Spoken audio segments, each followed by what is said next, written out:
April 25, 1944. Herkin Forest, Germany. The screams echoing through the dense woodland came not from enemy fire but from American medics desperately trying to evacuate wounded soldiers through terrain that defied every conventional rescue method. Stretcher bearers stumbled over fallen logs and shell craters, taking hours to cover distances that should have required minutes.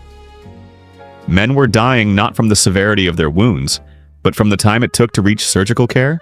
Through the canopy above, the distinctive whir of rotor blades announced the arrival of something unprecedented in military medicine. A Sakorski R4 helicopter, barely larger than a modern compact car, descended into a forest clearing that no ambulance could reach, no truck could navigate, and no aircraft could safely land in. The pilot, Flight Officer Carter Harmon, had been flying helicopters for exactly 8 months. His aircraft, weighing just 2,540 pounds and powered by a 180 horsepower engine, represented technology so new that most military commanders didn't understand its potential. What happened next would revolutionize battlefield medicine forever. The wounded soldier loaded into Harmon's helicopter that day became part of a transformation that would echo across 8 decades of warfare.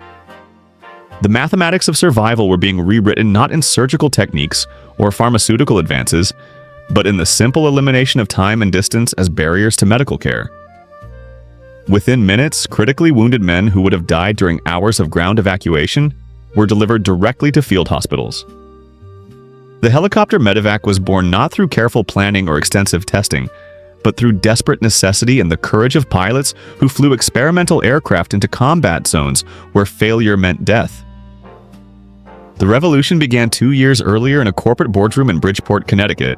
Igor Sakorski, a Russian emigrant who had been building helicopters since officers with a proposal that seemed VS-300 prototype, first flown in 1939 to violate the laws of physics. His 1909 stood before military procurement, could hover motionless, move in any direction, and land in spaces no larger than its rotor diameter. More remarkably, it could operate from locations completely inaccessible to conventional aircraft. The military officials who witnessed Sakorski's demonstrations in 1942 initially viewed helicopters as interesting curiosities with limited practical application. Colonel Franklin Gregory, chief of the Army Air Force's Experimental Flight Test Section, examined Sakorski's proposals with deep skepticism. His confidential assessment, preserved in military archives, revealed the aviation establishment's initial reaction. The helicopter violates every principle of efficient flight we have developed over 4 decades of aviation progress. It is mechanically complex, inherently unstable, and consumes enormous amounts of fuel to achieve modest performance. The device appears to be a solution searching for a problem that conventional aircraft cannot already solve more effectively. Yet Gregory also recognized something that would prove prophetic. In his final recommendation, he noted that helicopters possessed one capability no other aircraft could match: the ability to operate independently of prepared airfields, to access locations where geography prohibited conventional operations, and to perform missions where vertical flight paths were essential rather than convenient. These characteristics, initially viewed as marginal advantages, would transform military aviation within months of combat deployment. The first military helicopters entered service in 1943, with Coast Guard air stations conducting search and rescue operations along the American coastline.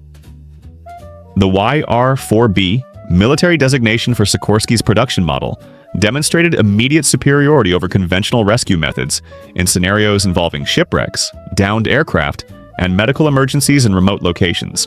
Coast Guard pilots reported successful rescues from locations that would have been impossible to reach using boats or ground vehicles.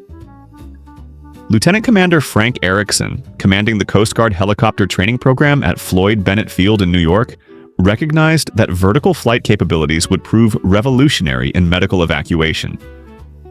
His training reports from late 1943 documented systematic experiments in helicopter ambulance procedures. We have successfully demonstrated the ability to evacuate casualties from locations completely inaccessible to ground vehicles. The helicopter can reach accident sites within minutes rather than hours, hover precisely over casualties, and deliver them directly to medical facilities without requiring prepared landing areas. The transition from experimental curiosity to operational necessity occurred with stunning speed. By January 1944, the Army Air Forces had established the first helicopter squadron, specifically equipped for medical evacuation missions. The first helicopter squadron, activated at Laredo Army Airfield in Texas, began training pilots and medical personnel in techniques that had never been attempted in military history. The challenge was not simply flying helicopters, but developing procedures for medical evacuation under combat conditions. The early helicopters were marginal aircraft by any conventional measure. The R4's maximum speed barely exceeded 75 miles per hour. Its service ceiling reached only 8,000 feet. The aircraft could carry just 2 people, including the pilot, severely limiting its medical transport capacity. Engine reliability remained questionable, with frequent maintenance requirements that grounded aircraft for hours between missions. Yet these limitations paled beside the helicopter's revolutionary capability to operate from any reasonably flat area larger than its 38-foot rotor diameter. Training revealed challenges that no previous aviation experience had prepared military personnel to address. Helicopter flight required techniques completely different from conventional aircraft operation. Pilots had to master hovering flight, precise positioning over small landing areas, and operation in confined spaces where traditional aviation safety margins did not apply. Medical personnel had to adapt stretcher loading procedures for aircraft that could not be approached safely while engines operated. Ground crews had to develop maintenance procedures for complex mechanical systems operating under conditions that stressed every component beyond normal limits. The learning curve proved steep and occasionally fatal. The first helicopter squadron lost 3 aircraft and 2 pilots during its first 6 months of operation, casualties that would have grounded any conventional training program. Yet helicopter operations continued because military commanders were beginning to recognize that the technology offered capabilities that no alternative could provide. The ability to evacuate wounded personnel from locations where ground vehicles could not operate and conventional aircraft could not land represented a fundamental advantage that outweighed operational risks. The European deployment that began in March 1944 would test helicopter medical evacuation under conditions that training could never simulate. The first helicopter squadron deployed to England with 6 R4B helicopters and 12 pilots trained in medical evacuation procedures. Their mission was to provide emergency medical services for Allied forces operating in terrain where conventional ambulances faced significant limitations. The hedgerow country of Normandy, the mountainous regions of Italy, and the dense forests of Germany all presented challenges that traditional ground evacuation could not overcome effectively. Flight Officer Carter Harmon, the pilot who would perform the first combat helicopter medical evacuation, represented the typical early helicopter aviator. At 25 years old, he possessed exactly 200 hours of helicopter flight time, most accumulated during training exercises in the relatively benign environment of American airfields. His combat experience consisted of ferry flights delivering aircraft to forward bases, missions that provided valuable operational experience, but no preparation for medical evacuations under enemy fire. The helicopter he flew, serial number 43-28248, had been manufactured just 4 months earlier and represented the cutting edge of rotorcraft technology as it existed in early 1944. The aircraft itself embodied the compromises necessary to create the world's first practical helicopter. The fuselage, constructed of welded steel tubing, covered with fabric, weighed less than a modern automobile but provided minimal protection against small arms fire. The engine, a Warner R551 radial producing 180 horsepower, delivered barely sufficient power for single-engine operations at sea level. The transmission system, connecting engine power to main and tail rotors, represented mechanical complexity that challenged maintenance personnel trained on conventional aircraft systems.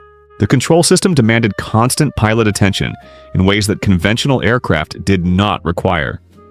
Where fixed-wing pilots could trim their aircraft for straight and level flight and briefly relax their grip on the controls, helicopter pilots maintained continuous input through collective pitch lever, cyclic control stick, and anti-torque pedals. Every gust of wind, every change in power setting, every shift in aircraft weight distribution required immediate correction. The margin for error was measured in seconds rather than minutes, and mechanical failure at low altitude meant certain death. April 21, 1944. The first operational test came not in the dramatic circumstances later immortalized in military histories, but during a routine reconnaissance mission over German-held territory near Anzio. Second Lieutenant Robert Woods, flying R4B serial number 43-28241, spotted an American infantry patrol pinned down by sniper fire in a ravine that ground forces could not reach. Two soldiers lay wounded in positions where stretcher evacuation would expose rescue teams to devastating enemy fire for hours. Woods made an instantaneous decision that violated every safety protocol he had learned during training. The helicopter descended into the ravine under direct observation by German forces, positioned on surrounding ridgelines. Small arms fire cracked past the cockpit as Woods maneuvered his aircraft into a hover, just feet above the wounded Americans. The rotor wash scattered loose equipment and filled the air with dust that reduced visibility to mere yards. Loading the first casualty required 7 minutes of precise hovering, while medical personnel struggled to secure the stretcher to external mounting points designed for cargo rather than human transport. Woods later reported that the most terrifying aspect was not enemy fire, but the mechanical stress placed on his aircraft by extended hovering operations. The engine temperature climbed toward redline values while the transmission system vibrated in ways that suggested imminent failure. Yet the helicopter maintained flight characteristics that allowed evacuation of both wounded soldiers to a field hospital 15 minutes away.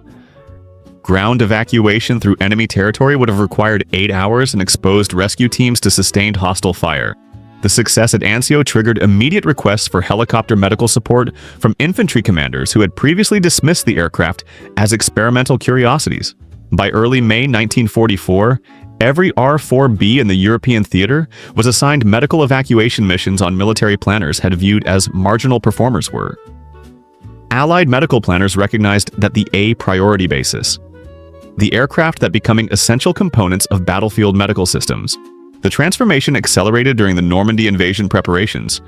Hedgerow terrain of northern France would create evacuation challenges, unlike anything encountered in previous campaigns. The Bocage country consisted of small fields surrounded by dense hedgerows that could conceal German defensive positions while blocking ground vehicle movement. Traditional ambulance routes would be canalized into predictable corridors that enemy forces could easily target. Colonel William Blesse, Chief Medical Officer for the First Army, submitted a formal request to Allied headquarters for expanded helicopter medical support. His assessment, classified secret at the time, outlined the revolutionary potential of rotorcraft in battlefield medicine. The helicopter represents the first practical solution to the fundamental problem of military medicine, which is not treating wounded soldiers but reaching them. Every minute of delay between wounding and surgical intervention increases mortality rates exponentially. Helicopter evacuation can reduce that delay from hours to minutes, transforming survivable wounds that would previously prove fatal into routine medical procedures. The D-Day landings on June 6, 1944, provided the ultimate test of helicopter medical capabilities under conditions that pushed both aircraft and crews beyond all previous limits. 3 R-4B helicopters operated from improvised landing zones carved out of Norman farmland just miles behind the advancing infantry. The missions they flew during the first week of the invasion established precedents that would influence military medical doctrine for decades. Flight Officer James Hagerstrom, operating from a pasture near Sainte-Mère-Église, performed 17 medical evacuations during the first 48 hours after the landings. His aircraft, loaded with wounded soldiers, struggled to maintain flight in the humid air that reduced engine performance while increasing power requirements. Each mission required navigation through German artillery fire that could destroy the fragile helicopter with a single shell fragment. Yet Hagerstrom continued flying because the wounded men he evacuated would die without immediate surgical attention that ground evacuation could not provide quickly enough. The helicopter's mechanical complexity created maintenance challenges that ground crews had never encountered in conventional aircraft operations. The main rotor head contained over 300 individual components, each requiring precise adjustment and frequent inspection. The transmission system demanded constant monitoring of oil pressure, temperature, and vibration levels. Engine maintenance required procedures that differed significantly from conventional radial engine servicing. Yet despite these complications, helicopter availability rates exceeded 70% during the critical first month of the Normandy campaign. By July 1944, helicopter medical evacuation had proven so valuable that Allied commanders requested immediate expansion of rotorcraft capabilities. The original complement of 6 R4B helicopters was increased to 12 aircraft, with plans for additional deployment as production permitted. More significantly, helicopter pilots were being trained specifically for medical missions rather than general utility operations. The specialization reflected growing recognition that medical evacuation required skills and procedures distinct from other helicopter missions. The evolution continued throughout the summer of 1944 as helicopter crews developed techniques that maximize their aircraft's unique capabilities. External litter systems allowed evacuation of patients who could not fit inside the cramped cockpit space. Specialized medical equipment designed for helicopter transport began appearing at forward aid stations. Communication procedures connected helicopter pilots directly with surgical teams, enabling medical personnel to prepare for incoming casualties while aircraft were still en route. The statistical impact became undeniable by August 1944. Helicopter evacuated casualties showed mortality rates 40% lower than soldiers evacuated by conventional ground methods. The difference reflected not superior medical treatment, but reduced time between wounding and surgical intervention. Men who reached operating tables within 30 minutes of being wounded survived injuries that proved fatal when evacuation required 2 hours or longer. German commanders observed American helicopter operations with growing concern and grudging admiration. Captured documents revealed Wehrmacht assessments of rotorcraft capabilities that acknowledged technological superiority they could not match. The Americans possess aircraft that operate independently of prepared airfields, reach locations our weapons cannot effectively target, and evacuate wounded personnel from positions we consider isolated. This capability grants them tactical advantages that conventional countermeasures cannot neutralize. The German response revealed both recognition of helicopter superiority and their inability to counter it effectively. Luftwaffe fighters attempting to intercept the slow-moving rotorcraft discovered that conventional attack methods proved largely ineffective. The R4B's ability to hover motionless, change direction instantly, and land immediately in any available clearing made it nearly impossible to target using tactics designed for conventional aircraft. More frustrating still, the helicopters operated at altitudes too low for effective anti-aircraft artillery, but too high for small arms fire to reliably damage critical components. Wehrmacht intelligence reports from September 1944 documented systematic attempts to understand American helicopter capabilities and develop countermeasures. Field Marshal Erwin Rommel, before his injury in July, had personally observed helicopter operations during the Normandy fighting. His assessment, found among captured documents, revealed professional respect tinged with strategic concern. The American rotorcraft represents a technological breakthrough that fundamentally alters battlefield medicine. They evacuate wounded from positions we consider unreachable, sustain operations in weather that grounds conventional aircraft, and maintain medical support where our forces would face inevitable attrition. This capability extends American endurance beyond what traditional logistics could achieve. The autumn campaigns of 1944 brought helicopter medical evacuation to the mountainous terrain of eastern France and the Vosges Mountains. Here, the rotorcraft's advantages became even more pronounced, as ground evacuation routes stretched across dozens of miles of winding mountain roads, vulnerable to enemy interdiction. Captain William Sampson, flying R4B operations from a forward base near Epinal, routinely evacuated casualties from positions that would have required 8-hour ground journeys through territory contested by German forces. The mechanical challenges intensified with altitude and weather conditions that pushed the marginal aircraft beyond design limits. The R4B's engine, barely adequate at sea level, struggled to maintain power in the thin air above 4,000 feet. Cold weather operations revealed vulnerabilities in hydraulic systems and engine components never intended for sustained combat use. Yet the helicopters continued flying because their unique capabilities had become essential to maintaining combat effectiveness in terrain where conventional medical support proved inadequate. Winter 1944 brought the ultimate test during the Battle of the Bulge. German forces launching their surprise offensive through the Ardennes forests created a chaotic battlefield where traditional evacuation methods collapsed entirely, Road networks became impassable due to enemy action and winter weather. Conventional aircraft could not operate from the few available airfields that German artillery could target at will. Into this desperate situation, helicopter medical evacuation provided the only reliable means of reaching wounded American soldiers trapped behind rapidly shifting battle lines. Flight Officer Robert McCollum, operating from improvised landing zones that changed daily as battle lines fluctuated, flew missions that tested both aircraft and pilot beyond reasonable limits. His most challenging evacuation occurred on December 23rd, when elements of the 101st Airborne Division, surrounded at Bastogne, reported critically wounded soldiers in positions that ground medics could not reach due to heavy German fire. McCollum's approach required navigation through artillery bombardment, landing in a shell crater barely larger than his rotor diameter, and maintaining hover for 12 minutes while medics loaded casualties under direct enemy observation. The psychological impact on German forces proved as significant as the tactical advantages. Wehrmacht soldiers recognized that American forces possessed medical support capabilities that German units could never match. The knowledge that wounded Americans would receive rapid evacuation while German casualties might die for lack of medical transport affected morale in ways that military planners had not anticipated. Captured German soldiers routinely requested helicopter evacuation for their own wounded, having witnessed the superior care that rotorcraft-supported medical systems could provide. By January 1945, helicopter medical evacuation had evolved from experimental curiosity to standard operating procedure.